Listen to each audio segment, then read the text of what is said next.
A recession is inevitable at some point. Odds of a recession this A recession.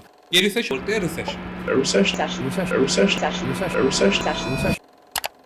हम सबको पता है कि स्टॉक मार्केट डाउन ट्रेंड में है एंड ऑलमोस्ट सब रिटेल इन्वेस्टर्स के पोर्टफोलियो रेड में जा चुके हैं। अब इस दौरान ऐसे बहुत लोग ये सोच में होते होंगे कि क्या जो पोर्टफोलियो में स्टॉक्स है वो बेचकर प्रॉफिट बुक किया जाए या फिर लॉस में निकल जाए। और इस दौरान हमें हर जगह सुनने में मिल रहा है कि इन्फ्लेशन बढ़ रहा है, रिसेशन आ रहा है या आ चुका है, अनएम्प्लॉयमेंट, इंटरेस्ट रेट्स और कई सारे ऐसे कॉम्प्लेक्स इकोनॉमिक टर्म्स। लेकिन हमें अगर स्टॉक मार्केट में बने रहना है तो ये सारी चीज़ों की नॉलेज होना इज़ गुड, बट ज़रूरी नहीं है। मार्केट में ऐसे टाइम में अपनी पोजीशन को कैसे सेव किया जाए उस पर ज़्यादा फोकस होना चाहिए।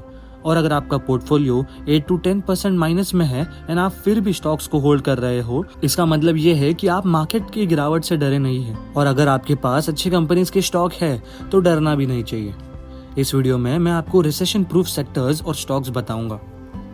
लेकिन आगे बढ़ने से पहले एक डिस्क्लेमर, ये वीडियो के थ्रू मेरा उद्देश्य स्टॉक टिप्स या फिर बाय सेल सिग्नल देना नहीं है, बल्कि आपको इकोनॉमिक्स, बिजनेस और स्टॉक मार्केट की नॉलेज देना है।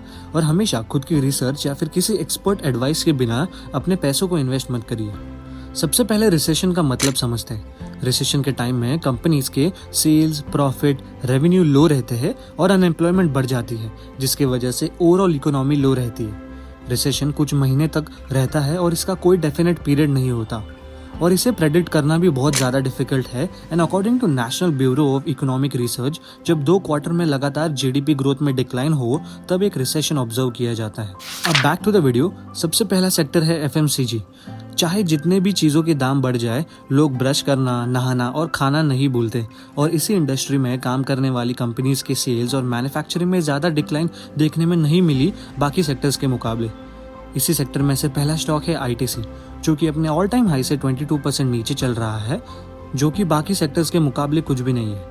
मैरिको और हिंदुस्तान यूनिलीवर भी फंडामेंटली स्ट्रॉन्ग कंपनीज है जो लॉन्ग टर्म पर्सपेक्टिव से बढ़िया है।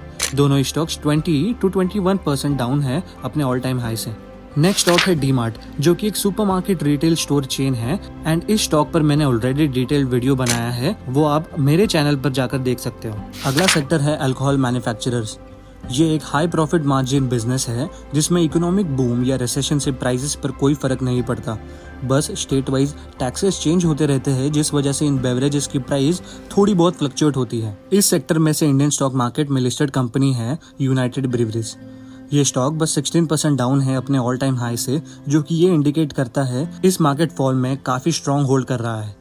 स्टॉक एक बड़े रेंज से अब धीरे धीरे टाइट कंसोलिडेशन में है, बट ब्रेकआउट आने के बाद शायद ही कोई स्ट्रॉन्ग मूव देगा, क्योंकि ऐसे मार्केट सिचुएशन में अपर साइड के ब्रेकआउट्स ज्यादा स्ट्रॉन्ग नहीं होते। बट मीडियम टर्म के पर्सपेक्टिव से ये स्टॉक अच्छा है। स्पेशल मेंशंस है यूनाइटेड स्पिरिट्स और ग्लोबल स्पिरिट्स। आई होप कि आपको रिसेशन का मतलब समझ में आ गया होगा और कौन से सेक्टर्स इस रिसेशन में ज्यादा नीचे नहीं गए हैं।